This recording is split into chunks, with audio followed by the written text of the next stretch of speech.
Bonsoir à tous et bienvenue dans le MAG, un MAG européen ce soir. Le saviez-vous, l'Union européenne influence notre quotidien, notamment en ce qui concerne la protection des consommateurs. Nous accueillons ce soir Olivier Genwex, responsable du Centre d'information Europe Direct de Saint-Germain-en-Laye. Bonsoir. Bonsoir.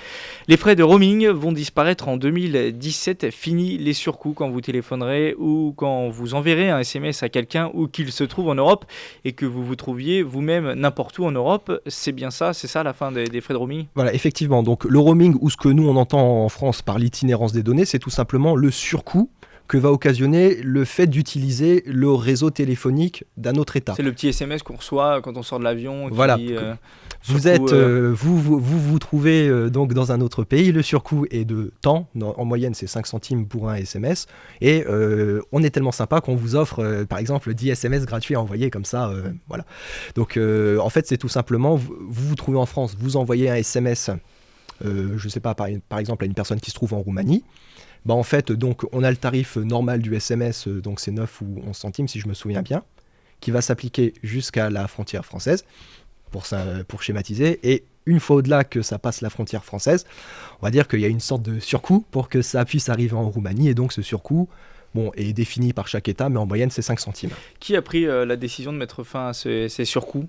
Alors là, c'est tout simplement les institutions de l'Union européenne, c'est-à-dire le Parlement européen et le Conseil de l'Union européenne. Alors c'est surtout venu du Parlement européen, parce que ça c'est vraiment une demande qui est très forte de la part des citoyens européens. Ah, ils ont écouté en fait les citoyens qui se plaignaient de ça et ils ont transposé ça dans le droit européen. Oui. Est-ce que ça a été compliqué de négocier avec les opérateurs téléphoniques ? J'imagine que oui, parce que c'est quand même un business qui représente beaucoup d'argent, 4 milliards d'euros. Effectivement, ça a été quand même... le réseau téléphonique, c'est quand même quelque chose de national auquel on n'aime pas trop toucher. Je veux dire, l'infrastructure téléphonique, ça reste du domaine de l'État. Ça reste du domaine de l'État. Donc c'est vrai que le Parlement européen a été très, très entreprenant en la matière. Voilà, c'est pas la première fois qu'il présente, c'est pas la première fois qu'il demande à ce que les frais de roaming soient supprimés. Alors pour le moment, on avait réussi à faire en sorte que les frais de roaming soient abaissés. Par exemple, quand on avait le premier iPhone qui était sorti, on avait entendu par exemple les premiers mois suivants qu'une personne qui avait appelé en Belgique ou qui avait fait de la 3G en Belgique c'était pas rare qu'une personne se retrouvait comme ça avec une facture de 10 000 euros, 1 million d'euros ou un truc comme ça. Donc l'objectif de la fin des frais de roaming, c'est d'éviter justement ce problème. Ça veut dire qu'on pourra appeler pendant des heures, par exemple, en Roumanie ?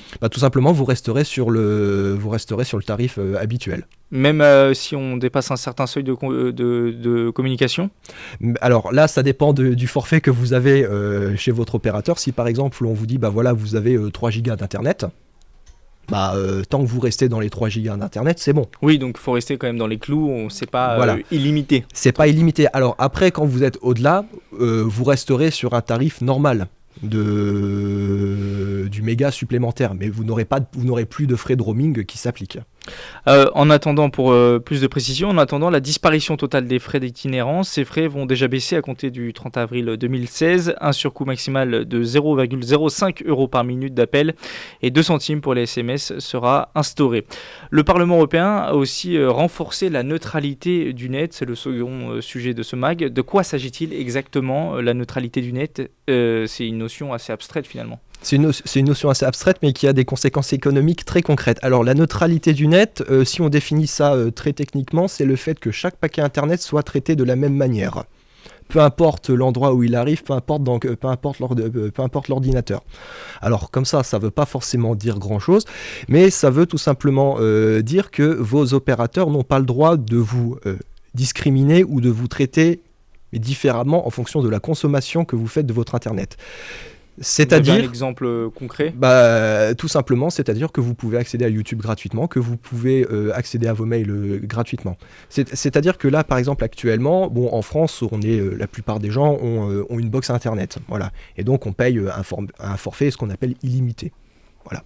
Donc après, le prix dépend de la formule qui a été choisie par le consommateur. Et donc là, on est sur une sorte de neutralité du net de fait. Elle n'est pas juridiquement obligatoire, il n'y a rien qui l'impose. Ce qui se passe s'il n'y a pas de neutralité du net, c'est par exemple qu'un opérateur téléphonique peut regarder votre consommation Internet et dire, ben voilà, on constate que vous surfez sur le web, que ça prend par exemple 2 gigas. Vous consommez comme ça par mois 2 gigas de consommation web. Vous consultez vos mails à hauteur de 5 gigas. Et vous faites 40 gigas de YouTube. Où vous regardez YouTube, Dailymotion ou les plateformes de streaming, Netflix et ainsi de suite, vous en faites 40 gigas. Et donc tout simplement, ce que va dire l'opérateur, c'est simple, c'est on se rend compte que vous faites majoritairement de la vidéo, ça monopolise notre réseau, et bien tout simplement, si vous voulez continuer à pouvoir faire de la vidéo, vous payez un supplément. Voilà. Dans les faits, en fait, les opérateurs ne pourront plus favoriser certains de leurs partenaires ou certains de leurs clients. En fait, ils ne pourront plus mettre en avant spécifiquement leurs services, ou ils ne pourront plus brider ce qu'ils faisaient auparavant. Ce qu'ils pouvaient faire auparavant. En matière de neutralité du net, les Européens se sont inspirés du modèle américain ? Alors oui, les Américains, eux, avaient déjà promu une neutralité du net. Là, c'était la FCC, donc l'organe de concurrence de régulation des télécoms aux États-Unis qui était intervenu une première fois en la matière. Le texte avait été sabordé par un intense lobbying des opérateurs américains. Puis là, ça revient par la petite porte.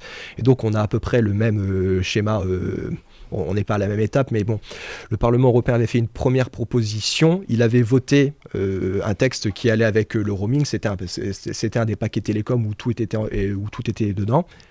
Les États étaient passés par derrière pour dire oh là, on va pas aller si vite. Le roaming, la fin du roaming, vous vouliez 2015, on va vous le mettre à la base à la fin 2018. Puis là, on a réussi. Et puis il y a eu des négociations pour qu'on le ramène à juin 2017. Et pour la neutralité du net. On va y aller doucement, il y a encore du travail dessus. Merci Olivier Joannex, c'est la fin de ce mag. Je rappelle que vous êtes le responsable du Centre d'information Europe Direct de Saint-Germain-en-Laye.